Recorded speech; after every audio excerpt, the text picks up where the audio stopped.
हिंदुस्तान, हिंदुस्तान से लाया, हिंदुस्तान, सोने की चिड़िया। हाँ, डॉलर, डॉलर, सोना, हिंदुस्तान। भारत को सोने की चिड़िया जिस जमाने में कहते थे, वो बहुत पुराना जमाना था। अरब और ईरान के व्यापारी भारत से व्यापार करते थे। फिर वे माल लेकर यूरोप के देशों में जाते थे। इन व्यापारियों से जब यूरोप वासी सोने की चिड़िया का हाल सुनते, तो उनके मुंह में पानी आ जाता था।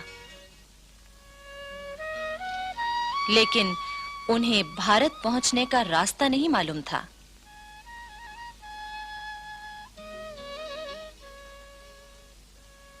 आखिर एक दिन कोलंबस नामक यात्री भारत की खोज के लिए निकला, लेकिन अफसोस, उसने पश्चिम का रास्ता पकड़ लिया और वो जा पहुंचा अमेरिका।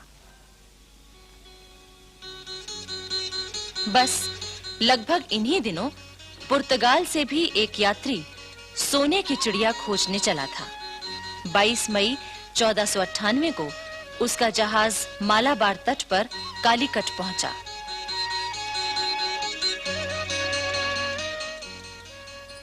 उस जहाज का कप्तान था वास्को डी गामा। अनेक मुसीबतों से जूझता हुआ वो भारत पहुंचा था। उस समय कालीकट में सामुरी नाम के राजा का शासन था। इतिहास में उसको ज़ेमुरिन के नाम से भी कहा गया है। वास्को डी गामा सामुरी के दरबार में गया।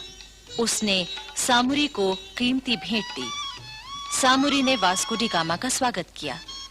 वास्को डी गामा ने सामुरी के राज्य में व्यापार करने की इजाजत मांगी, जो तुरंत ही मिल गई। 2 ही साल बाद यानी 1500 ईस्वी में पुर्तगालियों ने कालीकट में एक कोठी बना ली। 3 साल बाद उन्होंने कोठी की किलेबंदी कर ली। वहां अपने सिपाही नियुक्त कर दिए। बहाना ये था कि ये काम वो अपनी रक्षा के लिए कर रहे हैं। वहां एक फौजी अफसर अल्बुकर्क को किलेदार बनाया गया। दरअसल ये पुर्तगालियों की एक चाल थी। सन 1506 में उन्होंने गोवा से बंगाल तक अपना व्यापार फैला लिया।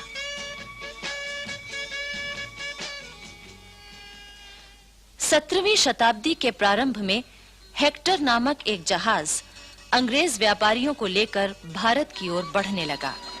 इन्होंने सन 1600 में महारानी एलिजाबेथ से आज्ञा लेकर एक व्यापारिक कंपनी बनाई थी, ईस्ट इंडिया कंपनी। इस हेक्टर जहाज के कप्तान हॉकिंस ने जहांगीर के दरबार में पहुंचकर सबसे पहले घुटनों के बल झुककर जमीन चूमी और बादशाह के प्रति अपना आदर प्रकट किया। इसके बाद उसने इंग्लैंड के बादशाह जेम्स प्रथम का पत्र जहांगीर को दिया। जहांगीर ने अंग्रेजों को भारत में व्यापार करने की आज्ञा दे दी। तब सन 1615 में इंग्लैंड के बादशाह ने सर थॉमस रो को मुगल दरबार में अपना पहला राजदूत बनाकर भेजा। धीरे-धीरे अंग्रेजों ने अपना व्यापार फैलाया। उन्होंने पुर्तगालियों की जड़ें कमजोर की, उनके जहाजों को लूटना शुरू कर दिया।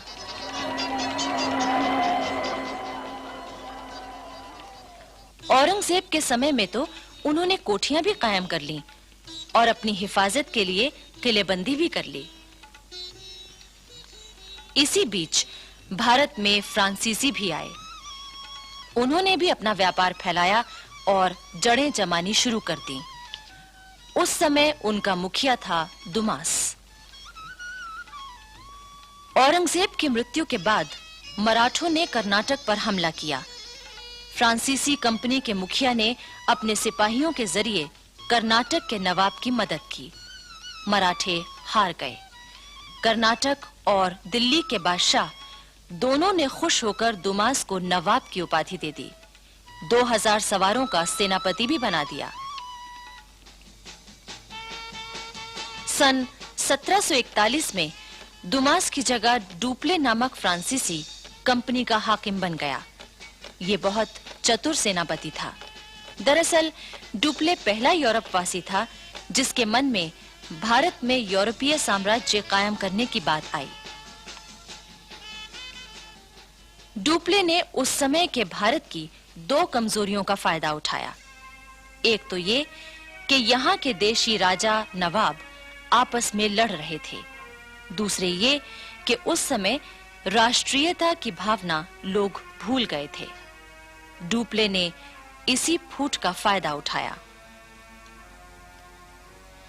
अंग्रेजों ने भी इस नीति का फायदा उठाया। उन्होंने न सिर्फ फ्रांसीसियों को कमजोर किया बल्कि देशी राजाओं को लड़ाने और फिर उनमें से किसी एक की मदद करने की नीति अपनाई। बाद में उस मदद लेने वाले राजा को भी उन्होंने अपने प्रभाव में ले लिया। अब देखिए बंगाल में क्या हुआ। ये बात है 1755 की। उस समय बंगाल में नवाब अलीवर्दी खां का शासन था। अंग्रेजों ने अमीचंद नामक व्यापारी से मिलकर बंगाल पर हमला करने की तैयारी की, लेकिन बंगाल के शासक अलीवर्दी खां ने उनकी एक भी चाल न चलने दी। लेकिन अलीवर्दी खां बूढ़ा हो चुका था। उसने एक दिन अपने नवासे सिराजुद्दौला को अपने पास बुलाया। सिराजुद्दौला उस समय 24 बरस का था और वही अलीवर्दी खां का उत्तराधिकारी भी था। अलीवर्दी खां ने सिराजुद्दौला से कहा, बेटे, मुल्क के अंदर यूरोपियन कौमों की ताकत पर नजर रखना। रियासतों की घरेलू झगड़ों के बहाने इन लोगों ने मुगल शहंशाह का मुल्क और शहंशाह की रियाया का धन माल छीनकर आपस में बांट लिया है। इन तीनों यूरोपियन कौमों को एक साथ कमजोर करने का ख्याल ना करना। अंग्रेजों की ताकत बढ़ गई है। मेरे बेटे, उन्हें किले बनाने या फौजों को रखने की इजाजत ना देना। अगर तुमने ये गलती की तो मुल्क तुम्हारे हाथ से निकल जाएगा। अलीवर्दी खां की मृत्यु 10 अप्रैल 1756 को हुई और सिराजुद्दौला अपने नाना की गद्दी पर बैठा।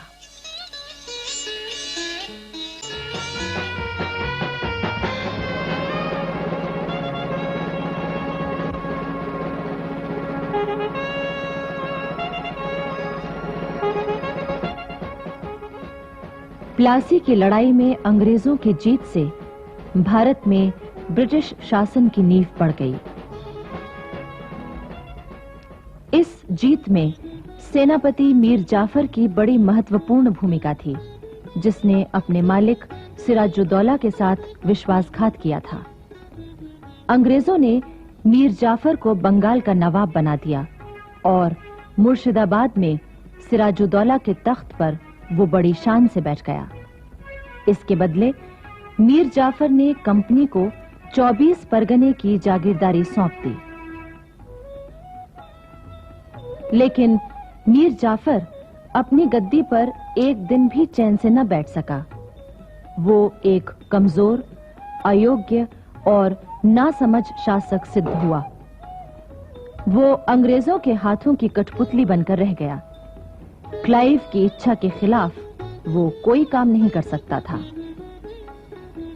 अंग्रेजों की बढ़ती हुई जातियों से तंग आकर मीर जाफर ने अपने नौजवान दामाद मीर कासिम को कलकत्ते भेजा ताकि वो अंग्रेजों से बातचीत करे और उनका दबाव कुछ कम हो जाए। लेकिन अंग्रेजों ने नई चाल चली और मीर कासिम को अपनी ओर मिला लिया। ये तय किया गया कि मीर कासिम को वजीर बनाकर उसे तमाम अधिकार दे दिए जाएं और मीर जाफर को खर्च के लिए कुछ रकम बतौर पेंशन दे दी जाए। 20 अक्टूबर 1760 को सूरज निकलने से पहले मीर जाफर का महल अंग्रेजों की फौजों ने घेर लिया।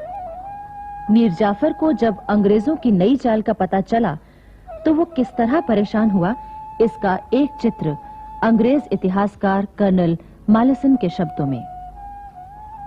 उस सुबह को बूढ़े नवाब को उस दिन की अवश्य याद होगी जब उसने प्लासी के मैदान में अंग्रेजों का साथ दिया था और अपने मालिक तथा रिश्तेदार सिराजुद्दौला के साथ विश्वासघात किया था। मीर जाफर अवश्य इस समय सोचता होगा कि यदि प्लासी में मैं अपने उस बालक रिश्तेदार के साथ वफादार रहा होता जिसने अत्यंत हसरत भरे शब्दों में मुझसे अपनी पगड़ी की लाज रखने की प्रार्थना की थी, तो मेरी हालत कितनी अच्छी होती। जिस सत्ता को मैंने इतने नीच और गलत तरीके से प्राप्त किया था, उससे मुझे क्या फायदा पहुंचा? वे लोग जिनके हाथ मैंने अपना मुल्क बेचा था, आज वे मुझे डरा रहे हैं। जो गुस्ताख विदेशी प्लासी से अब तक मुझ पर हुक्म चलाते रहे और जो अब मुझे गद्दी से उतारने की धमकी दे रहे हैं, यदि प्लासी में मैंने उनके नाश की वजह बनने का यश प्राप्त कर लिया होता, तो इस समय मेरे हाथों में असली हुकूमत होती। मेरा नाम इज्जत से लिया जाता और मेरा मुल्क बच गया होता। आखिर मीर जाफर को अंग्रेजों के सामने घुटने टेकने पड़े और अंग्रेजों की नींव और मजबूत होने लगी। उन्होंने मीर कासिम से बंगाल के 3 जिले और ले लिए, साथ ही 3 करोड़ रुपए का सोना आदि वसूल किया। सन 1759 में दिल्ली की गद्दी पर मुगल बादशाह शाह आलम बैठा। अंग्रेजों ने अपनी चालों से शाह आलम को अपनी ओर मिलाने की कोशिश शुरू कर दी। उस समय सारे भारत पर अपनी हुकूमत जमा लेने के लिए अफगानों, मराठों और अंग्रेजों के बीच तिकोना संघर्ष शुरू हो चुका था। देश को विदेशी सत्ता के चंगुल से बचाने का उस समय एक ही उपाय था कि सभी देशवासी किसी एक शक्ति के नेतृत्व में संगठित हो जाते। वो शक्ति थी मुगल सम्राट। किंतु इसी बीच यानी 6 जनवरी 1761 को पानीपत के मैदान में अफगानिस्तान के शासक अहमद शाह अब्दाली और मराठों की सेना के बीच घमासान युद्ध हुआ।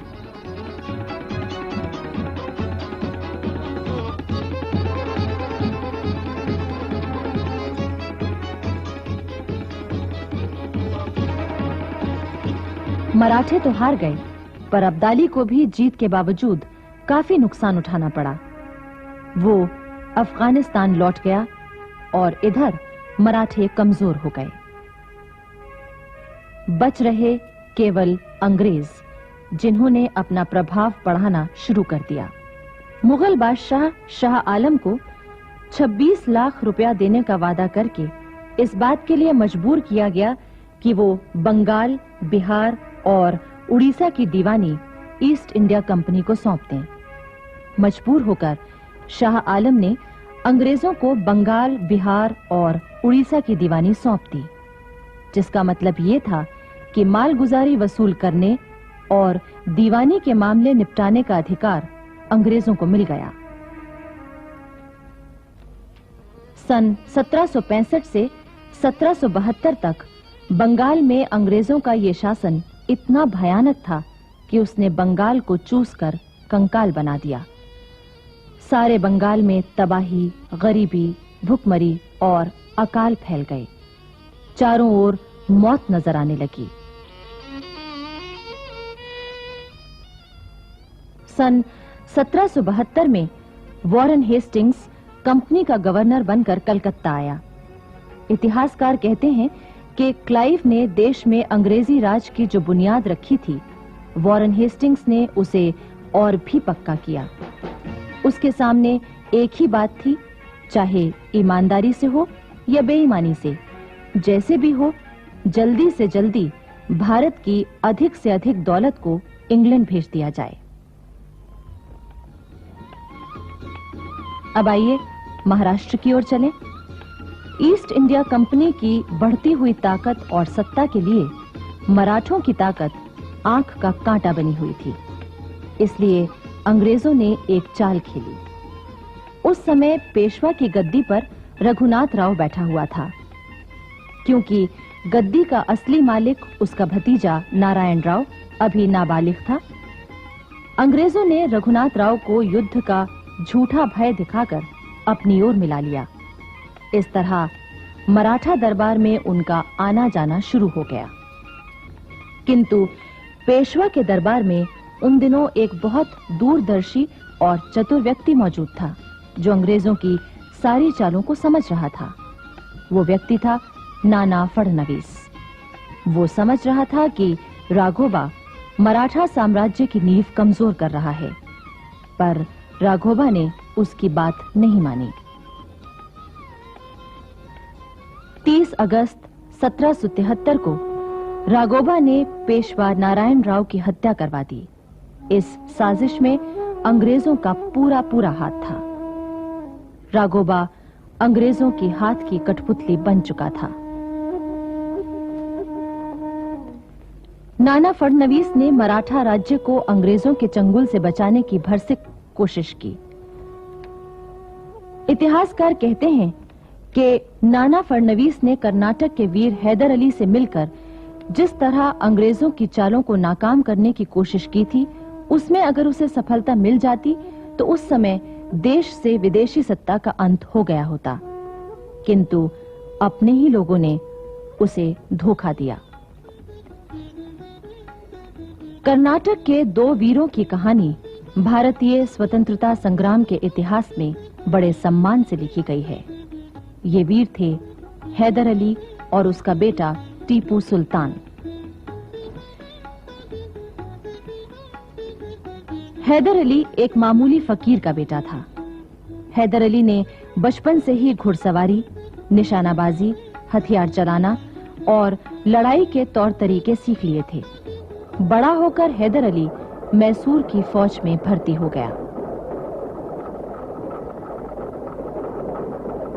हैदर अली की वीरता और साहस ने कुछ ही समय में उसे मैसूर का प्रधान सेनापति बना दिया। उस समय रियासत का प्रधानमंत्री एक मराठा सरदार खांडेराव था। उसने मराठों से चुपचाप मिलकर मैसूर पर हमला करवा दिया। इस युद्ध में हैदर अली ने विजय पाई और खांडेराव के विश्वासघात का सबको पता चल गया। मैसूर के महाराजा ने प्रसन्न होकर हैदर अली को अपना प्रधानमंत्री बना लिया। उधर अंग्रेज भला ये कैसे सहन कर सकते थे कि हैदर अली की ताकत बढ़े। उन्होंने हैदर अली से छेड़छाड़ करनी शुरू कर दी। कर्नाटक के कई किले खाली करवाए गए और उन्हें जीत लिया गया। हैदर अली के बेटे फतेह अली टीपू की उम्र उस समय 18 वर्ष की थी। तब भी अपने पिता के साथ युद्ध के मैदान में वो मौजूद रहता था।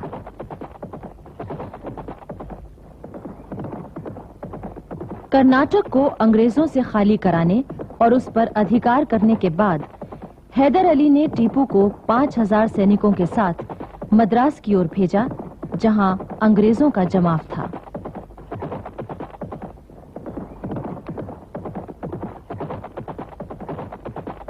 टीपू ने मद्रास के किले से 5 मील दूर सेंट थॉमस की पहाड़ी पर कब्जा कर लिया और आसपास के अंग्रेजी इलाके को अपने अधीन कर लिया। इसके बाद कुछ ही दिनों बाद हैदर अली भी अपनी सेना लेकर मद्रास की ओर बढ़ा। मद्रास में अंग्रेजों का क्या हाल हुआ, इसका रोचक विवरण एक फ्रांसीसी इतिहासकार ने प्रस्तुत किया है। वो लिखता है, मद्रास विजय के अवसर पर हैदर ने अंग्रेजों से कहकर मद्रास के सेंट जॉर्ज के किले के सदर फाटक पर एक चित्र बनवाया, जिसमें हैदर एक शामियाने के नीचे तोपों के ढेर पर बैठा है। पीछे की ओर सेंट जॉर्ज का किला है, जिसकी फसील पर गवर्नर और उसके अंग्रेज साथी घुटनों के बल बैठे हुए हैदर की ओर अपने हाथ बढ़ा रहे हैं। अंग्रेज दूत, डुप्ले और बॉशियर हैदर के सामने जमीन पर घुटने टेके बैठे हैं। डुप्ले की नाक की जगह हाथी की सी सूंड बनी हुई है। हैदर उसकी सूंड को पकड़े हुए है, जिसमें से अशर्फियां खनाखन गिर रही हैं। दूसरी ओर पराजित अंग्रेज सेनापति जनरल स्मिथ संधि पत्र हाथ में लिए हुए अपने हाथ से अपनी तलवार के 2 टुकड़े कर रहा है।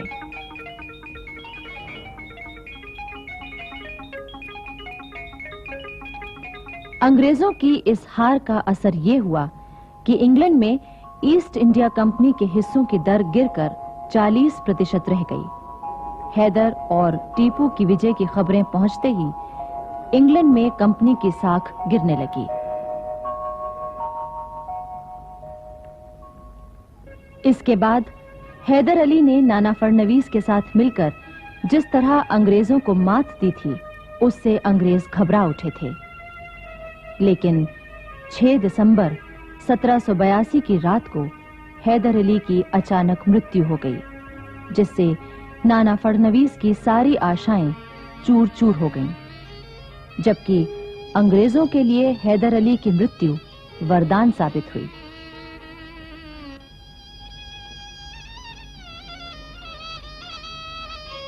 हैदर अली के बाद उसका बेटा टीपू सुल्तान कर्नाटक का शासक बना। अंग्रेजों ने उसे भी चैन से न बैठने दिया, उसको बदनाम किया, उसके साथ धोखा किया और उसे युद्ध में उलझाए रखा। लेकिन टीपू भी अंग्रेजों के लिए बड़ी दहशत था। अंग्रेज उसके नाम से खौफ खाते थे, किंतु अंत में वो भी अपने ही लोगों के विश्वासघात का शिकार हुआ। अपनी अंतिम सांस तक वो बहुत बहादुरी से लड़ा। वो कहा करता था, 2 दिन शेर की तरह जीना ज्यादा अच्छा है, बजाय 200 वर्ष भेड़ की तरह जीने के। श्रीरंगपट्टनम स्थित टीपू की कब्र आज भी उसके साहस और वीरता के गुण गाती है।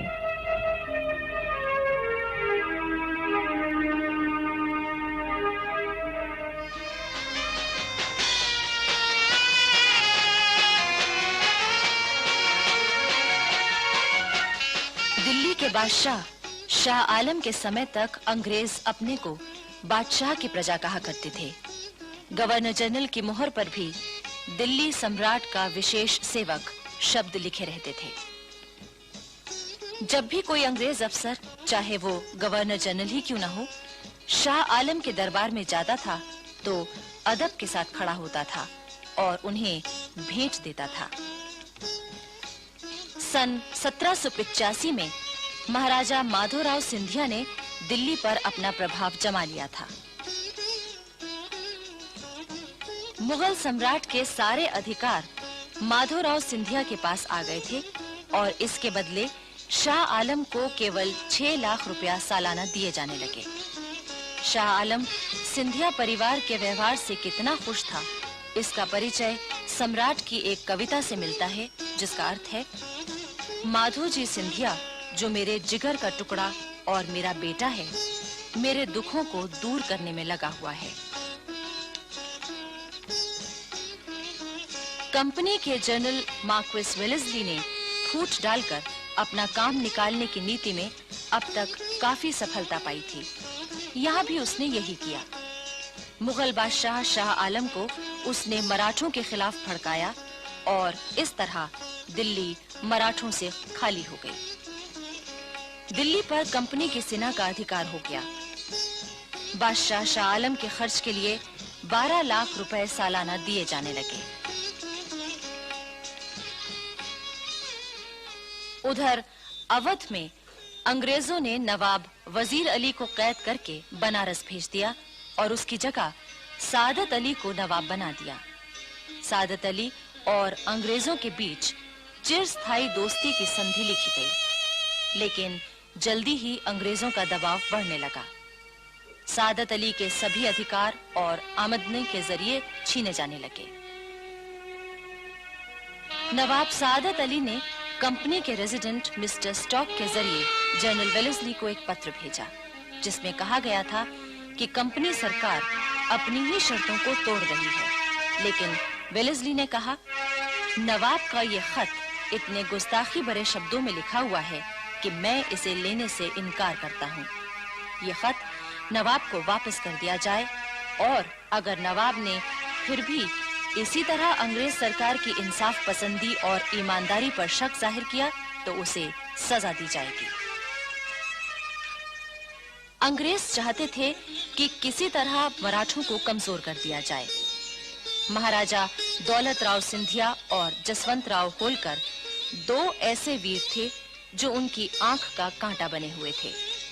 अंग्रेजों ने जब इन दोनों के खिलाफ चालें चली तो ये दोनों एक हो गए। इस पर अंग्रेज घबरा गए। उन्होंने पहले दौलत राव सिंधिया से संधि की और ताप्ती और चंबल के बीच में सिंधिया ने जो इलाका जीता था वो उनका ही मान लिया गया। चंबल नदी महाराज सिंधिया के राज्य की सीमा मान ली गई। इसी तरह जसवंत राव होलकर से भी संधि कर ली गई। ताप्ती और गोदावरी के दक्षिण का सारा इलाका होलकर को वापस दे दिया गया। दक्षिण भारत में एक वीर जाति थी पिंडारी। अंग्रेज इतिहास लेखकों ने वीर पिंडारियों के चरित्र पर अनेक झूठे इल्जाम लगाए और उन्हें डाकू और लुटेरा कहकर बदनाम किया है। लेकिन सच्चाई ये है कि पिंडारी दक्षिण भारत की एक पठान जाति थी। पिंडारी दक्षिण भारत के राजाओं की सेवा में सवार हुआ करते थे। इनके पास अपने घोड़े होते थे। नसरू खां पिंडारी शिवाजी का एक विश्वस्त जमादार था। होलकर और सिंधिया की सेनाओं में भी हजारों पिंडारी योद्धा और सरदार मौजूद थे। हीरा खां पिंडारी और बुरान खां पिंडारी माधोजी सिंधिया के दो विश्वस्त और योग्य सेनापति थे। दौलत राव सिंधिया की सेना में भी सरदार चीतू खां और करीम खां पिंडारी थे, जिन्हें नवाब की उपाधि मिली हुई थी। होलकर राज्य में रहने वाले पिंडारी होलकर शाही और सिंधिया के राज्य में रहने वाले सिंधिया शाही कहलाते थे।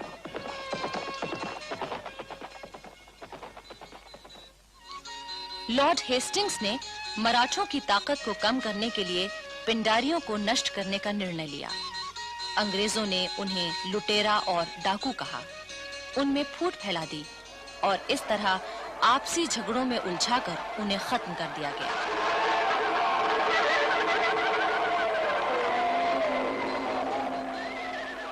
दिल्ली में शाह आलम की मृत्यु के बाद उसका बेटा अकबर शाह गद्दी पर बैठा, पर जैसी कि अंग्रेजों की नीति थी, उन्होंने उससे जो वादे किए थे उन्हें पूरा करने से वे मुकर गए। अकबर शाह ने अपनी शिकायतों को इंग्लैंड के दरबार में पहुंचाने के लिए राजा राम मोहन रॉय को भेजा, पर वहां उनकी कोई सुनवाई नहीं हुई। अंग्रेजों का प्रभाव बराबर बढ़ रहा था। कंपनी ने मार्क्वेस ऑफ हेस्टिंग्स को कंपनी का गवर्नर जनरल नियुक्त किया। उसने अपना पद संभालने के बाद एक नया काम शुरू किया, भारत के उद्योग धंधों को नष्ट करना और भारत के धन से इंग्लिस्तान के उद्योग धंधों को बढ़ाना। ब्रिटिश पार्लियामेंट ने एक एक्ट पास किया जिसमें कहा गया था कि इंग्लिस्तान का बना हुआ माल भारतवासियों के सिर मढ़ा जाए और भारत के प्राचीन उद्योग धंधों का नाश किया जाए। भारत की भयंकर दरिद्रता और गरीबी की कहानी यहीं से शुरू होती है। सूरत में बनने वाले कपड़े और जुलाहों के साथ क्या होता था, उसका हाल एक अंग्रेज लेखक रिचर्ड्स ने लिखा है। अब तुम ये कपड़ा सिर्फ हमको बेचेगा, कंपनी का रेजिडेंट व्यापारी ही इसको खरीदेगा। हम इसकी जो कीमत देगा वही तुम्हें लेना पड़ेगा। नहीं, हम तुमको नहीं बेचेंगे। इस कपड़े के हमको बहुत दाम मिलते हैं। तुम 10 रुपए का माल 1 रुपए में खरीदते हो। क्या बोला? कंपनी के खिलाफ बोलता? नहीं बेचूंगा कपड़ा, नहीं बेचूंगा कपड़ा।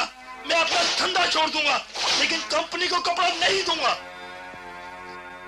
जुलाहों से इतनी जबरदस्ती की जाती थी, इतनी सजाएं दी जाती थीं कि न जाने कितने जुलाहों ने अपना पेशा छोड़ दिया, पर उन्हें पेशा छोड़ने से भी रोका जाता था। बंगाल में भी इसी तरह के जुल्म जुलाहों पर हो रहे थे, मगर वे उतना काम नहीं कर पाते थे जितना कंपनी के गुमाश्ते जबरदस्ती उन पर मर देते थे। इसीलिए उनका माल असबाब लेकर भी उसी जगह नीलाम कर दिया जाता था। कच्चे रेशम के धागे लपेटने वालों पर इतना जुल्म किया जाता था कि कई जुलाहों ने उन जुल्मों से तंग आकर हाथों के अंगूठे तक काट दिए, जिससे रेशम का धागा न बनाना पड़े। धीरे-धीरे भारत का कागज उद्योग, चीनी उद्योग, भारतीय जहाजरानी, लोहा उद्योग आदि सभी नष्ट कर दिए गए। ईस्ट इंडिया कंपनी और अंग्रेज सरकार की कोशिशों का ये फल निकला कि भारत संसार का एक गरीब देश बन गया। भारत के प्राचीन उद्योग केवल इतिहास की बात बनकर रह गए। लॉर्ड हेस्टिंग्स ने जहां भारत के उद्योग नष्ट किए, दौलत को लूटा, वहीं ब्रिटिश साम्राज्य बढ़ाने की उसकी भूख भी बराबर बढ़ रही थी। वो मराठों की ताकत को खत्म करने के लिए आगे बढ़ा। उस समय पूना में बाजीराव पेशवा का शासन था। अंग्रेजों ने दोस्ती के नाम पर उससे धोखा किया और युद्ध का बहाना ढूंढने लगे। 30 अक्टूबर 1817 को अंग्रेजों की सेना ने पूना के पास डेरा डाल दिया। मराठों ने समझ लिया था कि अंग्रेज अब तक दोस्ती की जो बातें कर रहे थे वे सब झूठ थीं। वे तो युद्ध ही करना चाहते हैं। बापू गोखले पेशवा की सेना के प्रधान सेनापति थे। वे एक अत्यंत देशभक्त, युद्ध कुशल और वीर सेनापति थे। 5 नवंबर 1817 को खड़की के पास मराठों और अंग्रेजों की सेनाओं के बीच युद्ध शुरू हुआ, लेकिन बालाजी पंतनाथ और यशवंतराव घोरपड़े जैसे विश्वासघातियों के सामने बापू गोखले की सेना कहां टिकने वाली थी। बापू गोखले अंत समय तक अंग्रेजों से मुकाबला करते रहे और वीर गति को प्राप्त हुए। अंग्रेज जानते थे कि मराठे सरदार इतनी जल्दी पेशवा के शासन का अंत नहीं होने देंगे, इसलिए उन्होंने बाजीराव के खिलाफ एक और चाल चली। सतारा के नाबालिग राजा प्रताप सिंह की मां को उन्होंने वादा किया कि पूरे मराठा साम्राज्य के वास्तविक अधिकारी के रूप में उसने ऐलान जारी कर दिया। सुनो सुनो सुनो, शिवाजी महाराज के वंशज सतारा के राजा प्रताप सिंह का ऐलान सुनो। अंग्रेज हमारा दोस्त है। बाजीराव पेशवा से कोई किसी तरह का संबंध ना रखे। हर आम और खास का फर्ज है कि इस लड़ाई में वो अंग्रेजों की मदद करे। इस ऐलान से बाजीराव पेशवा की स्थिति काफी कमजोर हो गई। उसने मजबूर होकर अंग्रेजों की अधीनता स्वीकार कर ली।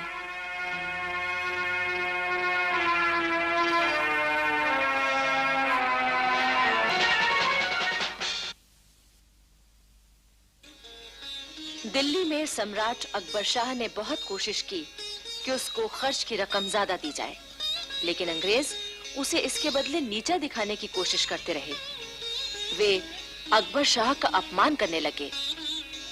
इससे अकबर शाह और उसके साथियों में अंग्रेजों के लिए नफरत बढ़ने लगी। सन 1837 में अकबर शाह की मृत्यु हो गई।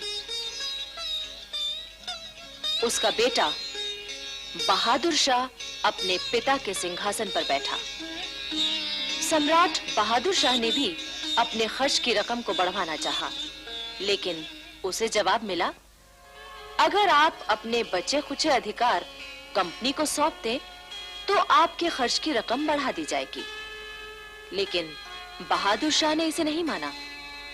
इससे जहां बहादुर शाह के दिल में अंग्रेजों के प्रति नफरत बढ़ी, वहीं अंग्रेज इस कोशिश में लग गए कि किसी तरह दिल्ली की बादशाहत को ही क्यों न खत्म कर दिया जाए।